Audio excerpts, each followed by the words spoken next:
Assalamualaikum warahmatullahi wabarakatuh. Alhamdulillahilladzi hadana li hadza wa ma kunna linahtadiya laula an hadanallah. Asyhadu an la ilaha illallah wahdahu la syarikalah wa asyhadu anna Muhammadan abduhu wa rasuluhu arsala rasulahu basyiran wa nadhira wa da'iyan ilallahi bi'idhnihi wa sirajan munira. Allahumma fassalli wa sallim wa barik ala sayyidina Muhammad wa ala ali sayyidina Muhammad. Qala Allah ta'ala fil Qur'anil Karim, a'udzu billahi minasy syaithanir rajim. Bismillahirrahmanirrahim. Bismillahirrahmanirrahim. Kutiba alaikumul qitalu wa huwa kurhul lakum wa asa an takrahu syai'an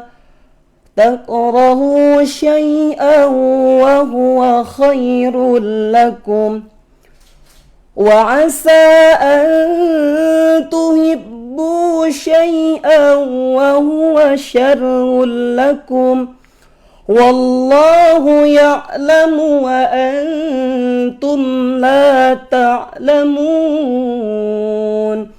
Wa qala ayatil ukhra wa ma arsalnaka illa rahmatan lil alamin. Shadaqallahul azim wa sadaqa rasuluhun nabiyul karim wa nahnu ala dzalika minasyahidin wasyakirin walhamdulillahi rabbil alamin. Segala puji hanyalah milik Allah, Rabb semesta alam yang senantiasa menganugerahkan kita segala apa yang telah kita inginkan, apa yang kita minta kepada Allah Subhanahu wa ta'ala. Apapun yang kita inginkan, apapun yang kita minta, Allah akan berikan kepada kita. Yang pertama, kuncinya adalah tetap sabar atas apa yang telah kita minta kepada Allah Subhanahu wa ta'ala. Kita yang tak akan mampu bisa menghitung apa yang telah Allah beri. Bahkan Nabi Sallallahu Alaihi Wasallam sempat mengatakan, seandainya air laut itu dijadikan tinta dan ranting-ranting pohon itu dijadikan penanya dan dikumpulkan menjadi satu, tidak akan pernah bisa menghitung nikmatnya Allah Subhanahu wa ta'ala. Hadirin jamaah karib channel Al-Wasliyah yang dimuliakan oleh Allah Subhanahu wa ta'ala. Bayangkan ketika ranting-ranting laut yang senantiasa ada dari mulai Sabang sampai Maroke, yang terdiri dari banyaknya laut yang bukan hanya di Indonesia namun juga sampai ke luar Indonesia. Ada banyak samudra yang senantiasa mengiringi air laut. Dan ketika itu pun dijadikan satu, maka tidak akan bisa menghitung nikmat Allah Subhanahu wa ta'ala. Maka dengan sudah sepantasnya dan sudah selayaknya lah kita senantiasa untuk mengucapkan alhamdulillahi rabbil alamin atas perintah Allah Subhanahu wa ta'ala, atas kita yang senantiasa menjalankan perintah Allah Subhanahu wa ta'ala dan menjauhi segala larangannya, sebagai bukti tanda kita, tanda syukur kita kepada Allah Subhanahu wa ta'ala. Maka sudah semestinya Allah berhak meminta ketaatan kita. Konsekuensi dari kesyukuran kita adalah ketaatan kita kepada Allah Subhanahu wa ta'ala. Dengan ketaatan yang sempurna itu, ketika kita tidak memilah dan memilih isi ayat Al-Quran, seorang mukmin yang memang dia beriman kepada Allah, dia tidak memakai satu ayat Al-Quran, dia tidak membeda-bedakan satu atau dua ayat Al-Quran, mukjizatnya sama, yaitu Al-Quran sebagai petunjuk atau pedoman hidup untuk manusia. Hadirin jamaah karib kajian maghrib channel Al-Wasliyah yang dimuliakan oleh Allah Subhanahu wa ta'ala. Itulah mengapa ketika Nabi Sallallahu Alaihi Wasallam berdakwah di kota Mekah selama 13 tahun, Nabi tidak beranjak dari pembicaraan-pembicaraan mengenai tentang tauhid, pembicaraan-pembicaraan tentang keimanan, pembicaraan-pembicaraan ayat-ayat yang turun adalah tentang keimanan, pondasi sebelum datangnya perintah dan larangan Allah Subhanahu wa taala. Pada saat itu ketika Nabi wafat, Ummul Mukminin Aisyah radhiyallahu an pernah ditanya oleh sahabat, "Wahai Ummul Mukminin, apa yang pertama kali diajarkan oleh baginda Rasulullah Muhammad sallallahu alaihi wasallam kepada engkau, wahai Ummul Mukminin?" Lantas Aisyah radhiyallahu an pun menjawab, yang pertama kali diajarkan oleh baginda Rasulullah Muhammad sallallahu alaihi wasallam adalah kami diajarkan iman terlebih dahulu sebelum kami diajarkan tentang halal dan haram. Hadirin jamaah karib yang dimuliakan oleh Allah Subhanahu wa taala. Dan Aisyah pun melanjutkan pembicaraannya, andai kami diajarkan halal dan haram terlebih dahulu sebelum diajarkan iman, maka kami akan tinggalkan Islam. Hadirin jamaah karib yang dimuliakan oleh Allah Subhanahu wa taala. Iman dulu baru perintah, bukan perintah dulu baru iman. Jangan sampai terbalik. Nah, mengapa demikian? Karena jika yang diperintah itu tidak mengerti siapa yang diperintah, kitalah senantiasa bekerja di suatu tempat. Kita disuruh melakukan sesuatu, namun kita tidak tahu siapa yang menyuruh. Tentu kita tidak akan bergerak. Seperti itu juga apa yang telah diperintahkan kepada sahabat, ketika itu datangnya perintahnya dari Allah Subhanahu wa taala, maka mereka cepat bergegas dan sikapnya berubah ketika tahu itu perintahnya adalah dari baginda Rasulullah Muhammad sallallahu alaihi wasallam yang disampaikan oleh Allah Subhanahu wa taala. Maka wajar para sahabat radhiyallahu an ketika Allah memberikan perintah kepada mereka, mereka pun langsung mengatakan sami'na wa ata'na. Mereka pun mengatakan kami dengarkan dan kami taati, karena memang mereka sudah beriman terlebih dahulu, lantas dengan mudahnya lah mereka melaksanakan apa yang diperintahkan oleh Allah Subhanahu wa taala. Berbeda dengan kita hari ini. Kita mengaku beriman tapi masih gampang kita meninggalkan sholat. Kita mengaku beriman tapi masih gampangnya kita berani meninggalkan apa yang dilarang oleh Allah Subhanahu wa taala, mengerjakan apa yang dilarang oleh Allah Subhanahu wa taala, dan meninggalkan apa yang diperintahkan oleh Allah Subhanahu wa taala. Kita mengaku beriman tapi kita masih gampang memakan harta anak yatim. Kita mengaku beriman tapi kita masih gampang memakan harta yang itu bukan milik kita. Hadirin jamaah karib channel Al-Wasliyah yang dimuliakan oleh Allah Subhanahu wa taala. Kalau kita lihat perintah dan larangan ini, tentunya tidak bisa dibeda-bedakan, karena perintah Allah dan larangan Allah tentunya adalah untuk disegerakan dan untuk dilaksanakan. Kita lihat sebagai seorang mukmin, tentu tanda cinta kepada Allah Subhanahu wa taala adalah dengan tidak membeda-bedakan mana ayat yang satu dengan ayat yang lainnya. Perhatikan hasil didikan dari Nabi Muhammad sallallahu alaihi wasallam kepada para sahabat ketika imannya, ketika akidahnya, ketika tauhidnya sedang membaja. Lihat ketika kemudian para sahabat yang senantiasa hobi sebelum datang perintah tentang larangan khamar, mereka senantiasa minum khamar seenaknya, mereka senantiasa minum khamar, tenggak khamar, tapi belum ada ayat tentang khamar. Nah, ketika sudah turun ayat tentang khamar, innamal khamru rijsun, khamar itu najis. Khamar itu najis. Ketika memang para sahabat yang senantiasa awalnya meminum khamar, dan ketika memang mereka sudah tahu bahwa khamar itu najis, mereka langsung mencari khamar di sekitaran kota Mekah dan lantas menghancurkan khamar-khamar di kendi-kendi. Dan pada saat itu peristiwa yang terjadi adalah khamar itu berserakan dan terjadilah becek kalau bahasa sekarang itu. Nah, apa yang terjadi? Bahwasannya apa yang senantiasa diperintahkan oleh baginda Rasulullah Muhammad sallallahu alaihi wasallam, dan itu datangnya dari Allah langsung, maka sahabat langsung sami'na wa ata'na. Hadirin sahabat karib yang dimuliakan oleh Allah Subhanahu wa taala, tetap fokus di sahabat YouTube di channel Al-Wasliyah. Nah, pertanyaannya adalah mengapa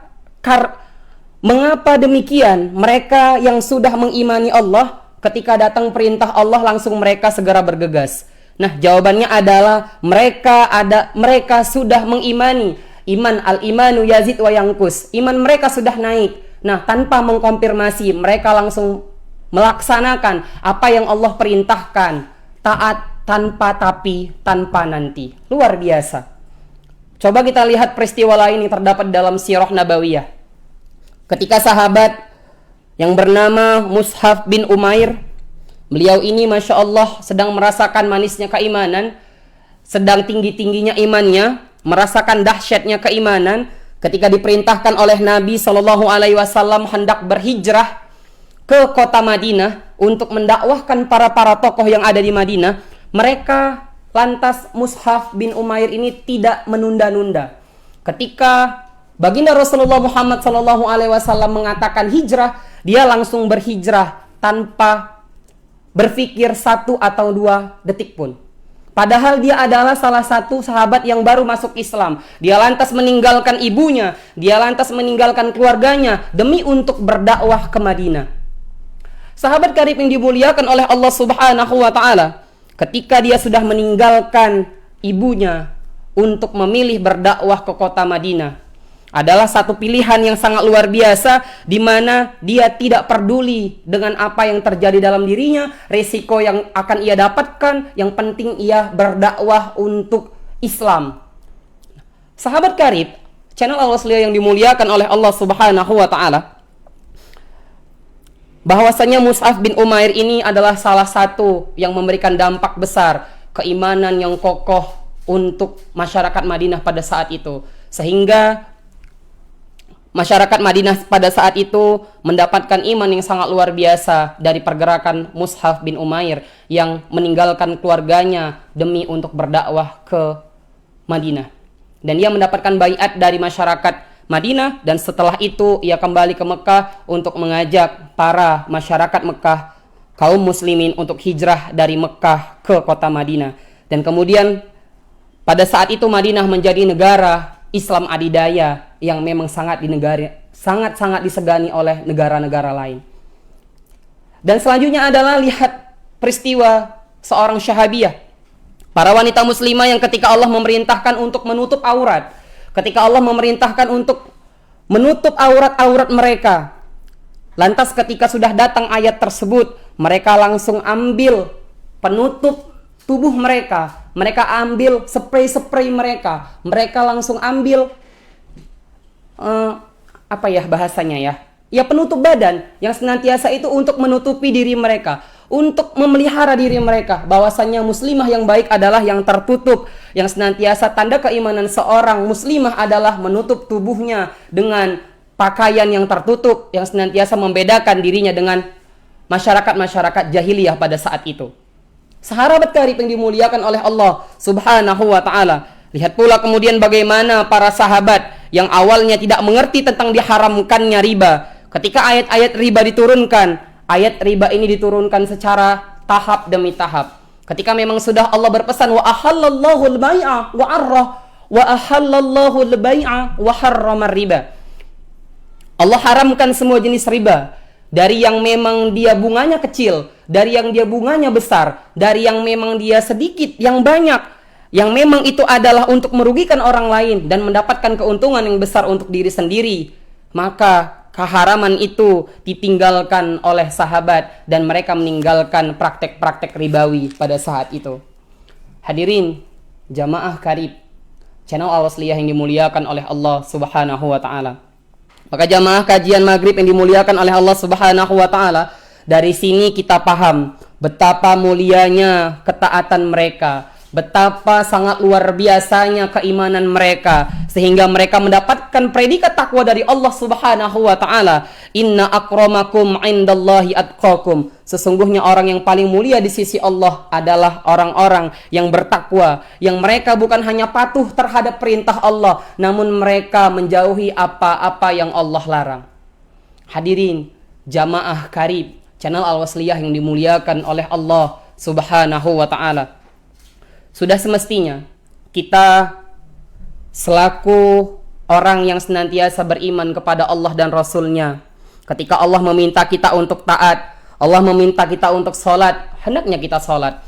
Allah meminta kita untuk senantiasa kita menutup aurat sebagai seorang muslimah yang baik, hendaklah untuk menutup auratnya dengan baik, karena kita beriman. Ketika Allah meminta kita untuk tidak memakan makanan yang haram, lakukanlah untuk tidak memakan makan yang haram. Karena kita beriman kepada Allah Subhanahu wa ta'ala.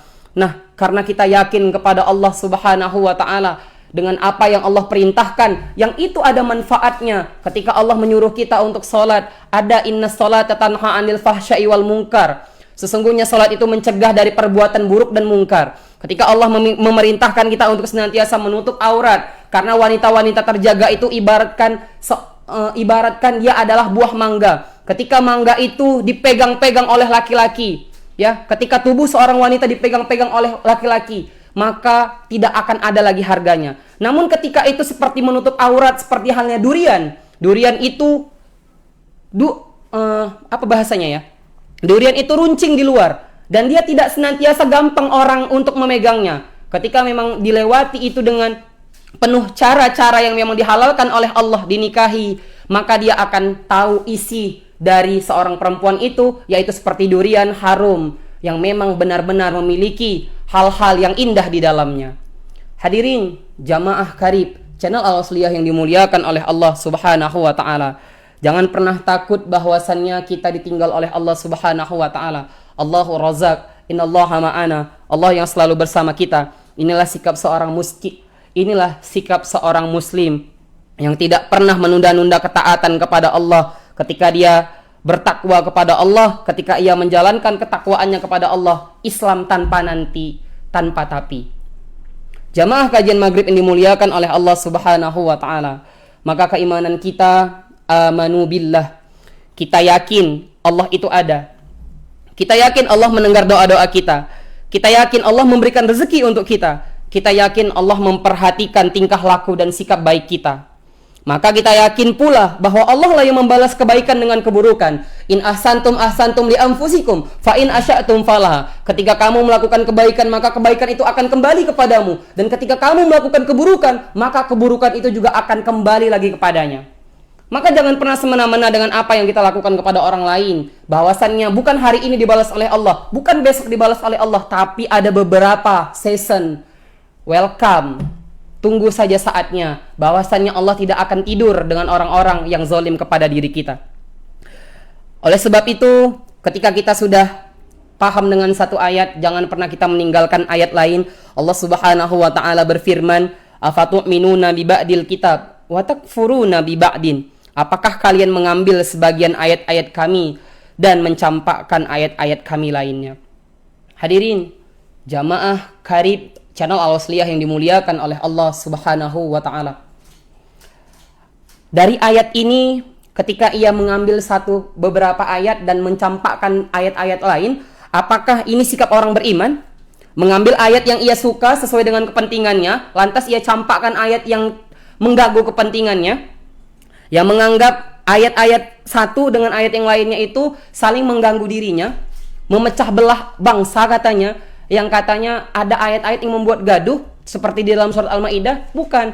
Jangan sok tahu dengan apa yang senantiasa Allah telah berikan, karena semua yang senantiasa Allah telah berikan petunjuk di dalam Al-Quran itu adalah sesuai dengan tempatnya, dan tidak boleh kita menuduh-nuduh Allah Subhanahu wa ta'ala, karena Allah lah yang maha tahu. Allah Al-Alim, Allah yang senantiasa memberikan yang terbaik untuk hambanya.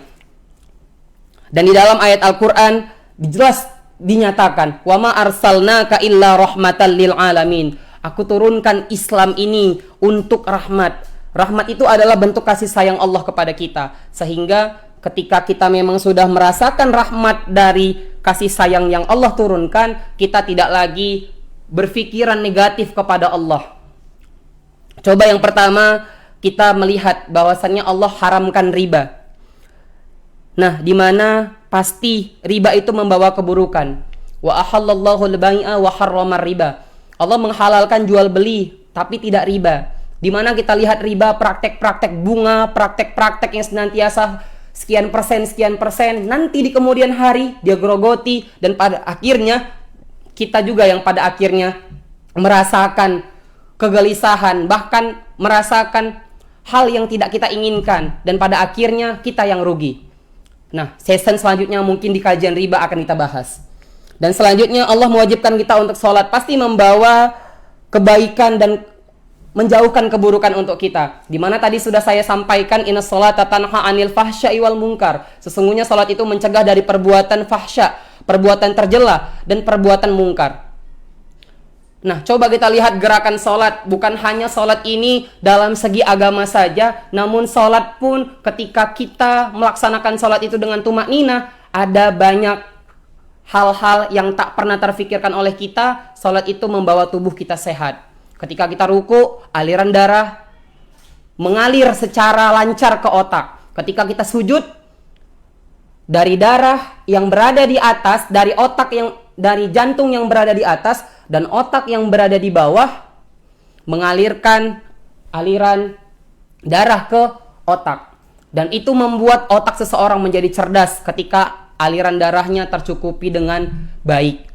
Nah, coba kita lihat lagi bagaimana Allah Subhanahu wa taala meminta kita untuk puasa. Summu tasihu, puasa itu menyehatkan. Ya, banyak orang yang senantiasa berpikiran bahwa Allah itu zalim, bahwa Allah itu senantiasa menyiksa umatnya. Tidak. Ya, kenapa Allah menyuruh puasa? Karena ada sel-sel yang senantiasa sedang diperbaiki ketika puasa. Sel-sel itu akan diperbaiki dan pada akhirnya ketika buka akan dikembalikan lagi secara normal. Nah, orang yang berpuasa itu sehat. Bukan berarti Allah ingin menyiksa hambanya. Nah, ada hikmah-hikmah yang terbaik di balik perintah yang Allah berikan dan larangan yang Allah berikan kepada kita. Dan yang terakhir, Allah meminta kita untuk kita menjauhi khamar, ya, di mana khamar itu senantiasa satu dosa yang membuka dosa-dosa lainnya. Di mana khamar itu bukan seperti membunuh. Kalau sudah membunuh udah tidak ada lagi dosa lain. Khamar itu, meminum khamar bukan seperti halnya berzina. Berzina udah, tapi ketika dia mabuk, otaknya tidak sehat, dan bahasa yang memang sering tak layak untuk diucapkan untuk orang-orang yang memang meminum khamar, dia membuka dosa-dosa yang baru. Ketika otaknya tidak sadar, ketika dia mabuk, dia zinahi anak orang. Ketika dia mabuk tanpa sadar, dia bunuh anak orang. Ketika dia mabuk, dia mencuri, dia merampok. Ada banyak pembukaan dosa selanjutnya ketika dia tidak sadar karena meminum khamar yang memang pikirannya dan akalnya itu telah dirusak oleh satu produk yang bernama khamar. Makanya para ulama itu bersikeras cepat terkait dengan legalnya miras ini, sehingga tercapailah tujuan pada akhirnya Presiden Joko Widodo mencabut legalitas miras yang menyelamatkan bangsa Indonesia. Hadirin jamaah karib channel Al-Wasliyah yang dimuliakan oleh Allah Subhanahu wa taala. Hati-hati kita jangan sampai merasa diri kita ini lebih baik. Kita merasa diri kita ini lebih arif. Kita merasa diri kita lebih soleh. Merasa salah itu soleh. Tapi merasa soleh itu salah. Merasa dirinya yang paling soleh, datang ke masjid duluan sehingga dia yang paling soleh. Tidak. Orang yang senantiasa soleh adalah hanya untuk dirinya dan Allah yang tahu. Merasa soleh itu salah, tapi merasa salah itu soleh. Jadilah kita memang berasa bersalah atas dosa yang kita lakukan, ataupun mungkin kita yang senantiasa sering meninggalkan sholat tepat waktu. Nah, kita salah, meyakini diri kita salah. Mungkin ada hal yang kita lakukan sehingga kita meninggalkan sholat, kita tidak melaksanakan sholat tepat waktu. Namun, kalau misalnya menyalah-nyalahkan orang lain karena dia tidak sholat tepat waktu dan merasa dirinya itu soleh dan menganggap orang salah, nah itulah hal yang tidak diperbolehkan. Hadirin jamaah karib yang dimuliakan oleh Allah Subhanahu wa taala. Nah, inil hukmu illa lillah. Menetapkan hukum itu adalah hak Allah, bukannya hak manusia. Karena kita tidak pantas merasa diri kita itu baik. Kita tidak pantas melanggar perintah Allah. Kita tidak pantas merasa diri kita paling soleh. Karena Allah itu adalah Al-Alim, yang paling tahu untuk kebaikan hamba-hambanya. Kutiba alaikumul qital wa huwa kurhul lakum. Wa asa an takrahu syai'an wa huwa khairul lakum. Wa asa an tuhibbu syai'an wa huwa syarrul lakum. Wallahu ya'lamu wa antum la ta'lamun. Boleh jadi apa yang kalian rasa itu buruk, apa yang kalian rasa itu baik, itu buruk menurut Allah. Apa yang merasa kalian anggap buruk, itu baik menurut Allah. Dan Allah Maha Pengetahui yang terbaik dan apapun yang memang kamu tidak mengerti. Coba kita pahami ayat ini, bahwasannya jangan menganggap diri kita itu memilih sesuatu itu sudah baik. Menurut kita baik, belum tentu menurut Allah baik. Menurut Allah baik, belum tentu menurut kita baik. Makanya kita serahkan semuanya kepada Allah, apapun yang akan kita lakukan terkait dengan larangan dan perintah yang telah ditetapkan oleh Allah di dalam syariahnya untuk membuat kita menjadi orang-orang yang bukan hanya bertakwa. Bertakwa pun harus dilandasi dengan hal-hal yang baik. Takwa kita bertakwa kepada Allah, hablum minallah kita baik, tapi hablum minannas kita hancur.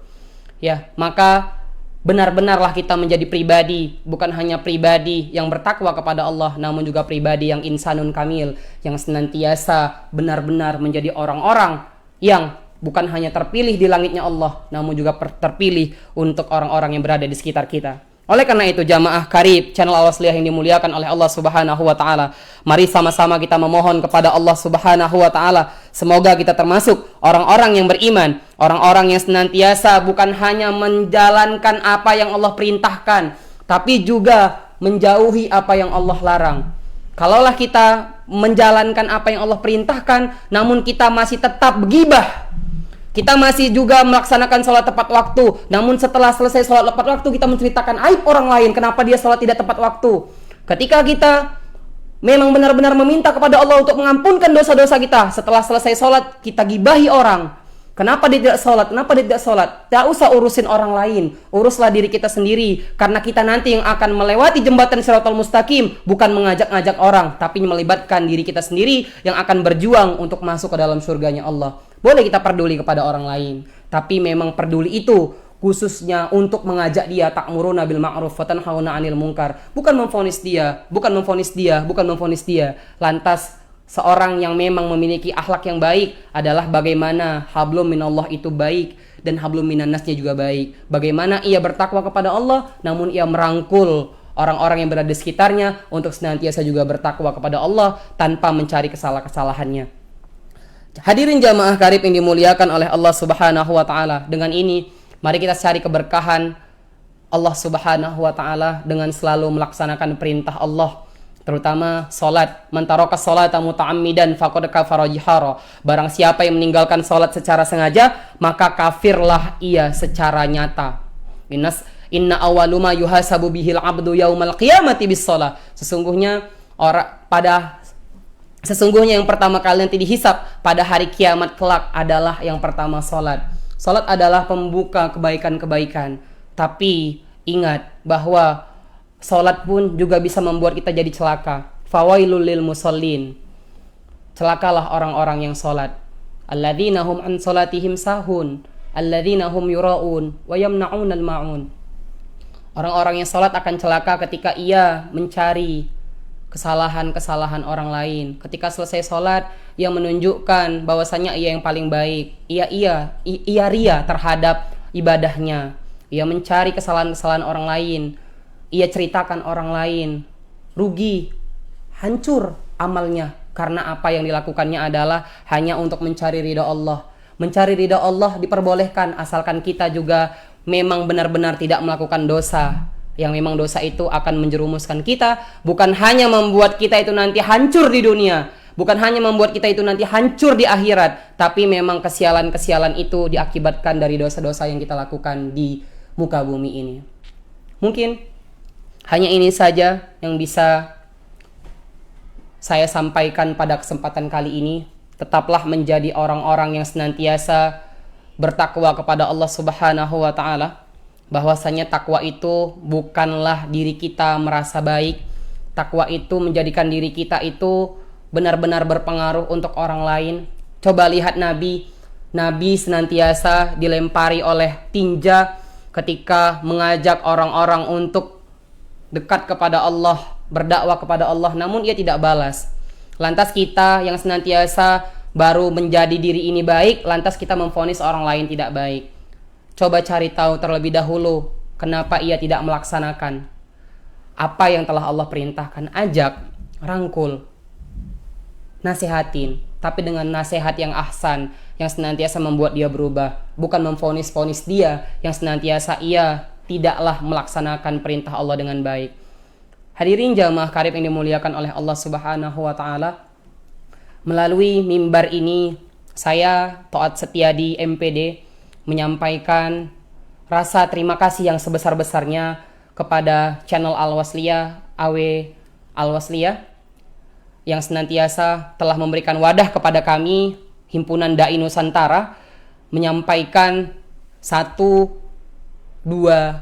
ayat yang itu akan bermanfaat untuk diri kami sendiri dan juga untuk orang-orang yang mendengarkan kajian pada malam hari ini. Semoga apa yang saya sampaikan unzur mangqala wala tanzur mangqala. Janganlah melihat siapa yang menyampaikan, tapi lihatlah apa yang disampaikan.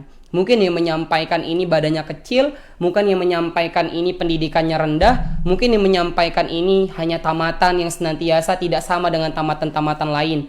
Namun, lihatlah apa yang disampaikan, karena senantiasa kebermanfaatan itu bukan dari orang yang berpendidikan tinggi menyampaikan, namun manfaat yang disampaikannya memang berdampak untuk perubahan orang lain. Hadanallahu wa iyyakum ajmain. Kepada Allah saya mohon ampun, dan kepada pemirsa YouTube channel Karib Kajian Maghrib, channel Al-Wasliyah yang dimuliakan oleh Allah Subhanahu wa taala, sahabat YouTube yang menonton acara kajian Maghrib pada hari ini, semoga bermanfaat dari apa yang saya sampaikan dan menjadi pembelajaran untuk diri saya sendiri dan menjadi pembelajaran untuk kita semua. Jangan lupa like and subscribe channel AW Sumut Al-Wasliyah dengan mengklik tombol subscribe dan lonceng di bawah ini, ya. Dan tunggu kajian-kajian selanjutnya dari persembahan channel Al-Wasliyah dan juga persembahan dari para dai, khususnya dari kami Himpunan Dai Nusantara yang senantiasa tetap setia untuk mengawal umat, untuk senantiasa ta'muruna bil ma'ruf wa tanhauna 'anil munkar.